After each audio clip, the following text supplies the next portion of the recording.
ఆర్థిక ఉగ్రవాది అదానీని అరెస్టు చేయాలని భారత కమ్యూనిస్ట్ పార్టీ సిపిఐ దేశవ్యాప్త పిలుపులో భాగంగా ఈ రోజు కళ్యాణదుర్గంలో అదానీ భూత బొమ్మని అరెస్టు చేస్తూ ఊరేగించి సిపిఐ ఆధ్వర్యంలో నిరసన తెలియజేయడం జరిగింది.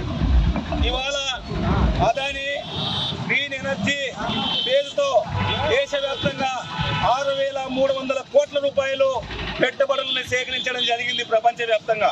అందులో భాగంగా అమెరికాలో 1,500 కోట్ల రూపాయలు పెట్టుబడులు స్వీకరించడం జరిగింది.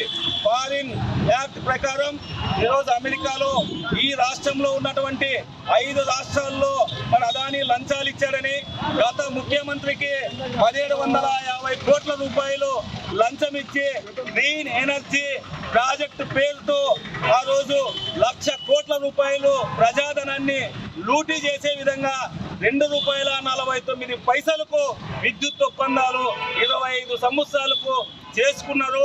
ఈ లంచాల కింద అమెరికా కోర్టులో మరి అరెస్ట్ వారెంట్ కూడా ఇవాళ జారీ చేయడం జరిగింది.